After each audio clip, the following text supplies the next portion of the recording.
அரசன் டைரக்டர் வெற்றிமாறன் இயக்கத்துல நம்ம எஸ்டிஆர் அவர்கள் நடிக்க போற ஒரு பயங்கரமான கேங்ஸ்டர் திரைப்படம் வடசென்னை யூனோஸ்குள்ள நம்ம எஸ்டிஆர் அவர்கள் அரசனா உள்ள வராப்புல.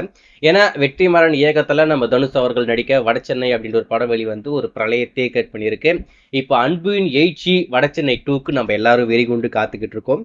இப்போ அந்த யூனோஸ்குள்ள எஸ்டிஆர் வராப்புல அன்பும் அரசனும் ஒரே ஸ்கிரீன்ல ஆன் ஸ்கிரீன்ல வரும்போது அந்த தேட்டரே பிளாஸ்டா இருக்க போகுது. அதில் மட்டும் எந்த ஒரு மாற்றமே இல்லை. எஸ்டர்ஸ் சினிமா ரசிகர்களே இந்த காம்போக்காக வெறிகொண்டு காத்துக்கிட்டு இருக்காங்க அப்படின்ற மாதிரி தான் நான் சொல்லுவேன். இந்த படத்தோடைய டைட்டில் ப்ரோமோ ரீசெண்டாக கொண்டு வந்தாங்க. நீங்கள் பார்த்துருப்பீங்க நம்புறேன். ரசிகர் மத்தியில் ஒரு பயங்கரமான வரவேற்பு. யூடியூப்ல மட்டும் இது வரைக்கும் கிட்டத்தட்ட ஒரு 12 மில்லியன் வியூஸ் வந்திருக்குன்னு நினைக்கிறேன். அந்தளவுக்கு ஒரு சூப்பரான வரவேற்பு அரசன் படத்துடைய ப்ரோமோ கிடச்சிருக்கு. அதில் இன்னொரு முக்கியமான விஷயம் என்ன அப்படின்னு பார்த்தீங்கன்னா, இந்த படம் எந்த டைம் லைனில் வரப்போகுதுன்னு கேட்டிங்கன்னா, வடசென்னை நம்ம படம் பார்த்தோம் இல்லையா, அப்போவே பேரலாக இன்னொரு இடத்துல வேற ஒரு விஷயம் நடந்துக்கிட்டு இருக்கேன். இப்போ அந்த படத்தில் பார்த்தீங்கன்னா ஒரு விஷயம் தெரிஞ்சிருக்கும். நம்ம தனுஷ் சாரை பிடிச்சிட்டு சார் அது பங்கு சார் அப்படின்னு சொல்லிட்டு ஃபர்ஸ்ட் அந்த பங்கு காட்டுவாங்க பார்த்தீங்களா, அந்த இடத்துல ஒரு டயலாக் வந்திருக்கும். பங்கு வச்சவன் தான் ஒரு கொலை பண்ணான் அப்படின்னு சொல்லிட்டு. இப்போ இந்த ப்ரோமோவில் பார்த்தா எஸ்டிஆர் அவர்கள் பங்கு வச்சுக்கிட்டு இருக்காப்புல. மேபி அங்கே சொன்னது நம்ம எஸ்டிஆராக இருக்கிறதுக்கு நிறைய வாய்ப்பு இருக்கு.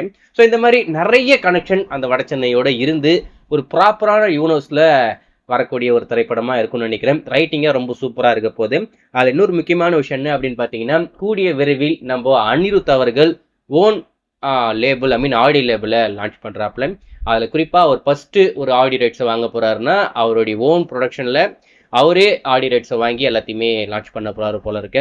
அதில் ஃபர்ஸ்ட் படமாக இந்த அரசன் படத்தோடைய ஆடியோ ரைட்ஸை தான் அவர் வாங்கியிருக்காப்புல. ஸோ நம்ம அனிருத்தே ஒரு ஓன் ஆடியோ ப்ரொடக்ஷன் கம்பெனியை ஸ்டார்ட் பண்ணுறாப்புல. ரீசெண்டாக கூட வேர்ல்ட்ஸில் ஒன்று ஸ்டார்ட் பண்ணாங்க இல்லையா, அந்த மாதிரி அனிருத்தே ஓனும் அவரே ஒன்று ஸ்டார்ட் பண்ணுறாரு.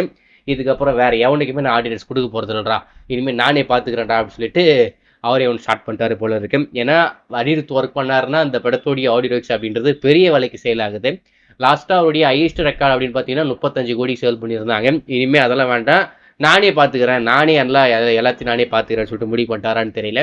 ஸோ வெயிட் பண்ணி பார்ப்போம் இந்த அரசன் படத்தோடைய அடுத்த கட்ட அப்டேட்டாக எப்போ வருது, ஷூட்டிங் எல்லாம் எப்போ போகிறாங்க அப்படின்னு சொல்லிட்டு. ஆனால் இப்போதைக்கு ப்ரோமோவே ரசிகர் மத்தியில் ஒரு பிளாஸ்ட், ஒரு மிகப்பெரிய எக்ஸ்பெக்டேஷனை கிரியேட் பண்ணிடுச்சு.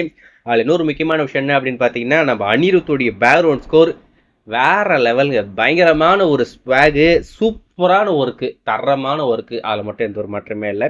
வெயிட் பண்ணி பார்ப்போம் அரசன் படம் எப்போ முடிச்சு எப்போ கொண்டு வராங்க அப்படின்னு சொல்லிட்டு. ஆனால் எப்போ வெளிவந்தாலும் ஒருவேளை படத்தை எடுத்து முடிச்சு அந்த படத்தை கொண்டு வந்தாங்க அப்படின்னு சொன்னால் டெஃபினட்டாக சொல்கிறேன், தாறு மாறு தக்காளி சோறு, அதுலேயும் எந்த ஒரு மாற்றம் இல்லை. வெயிட் பண்ணி பார்ப்போம்.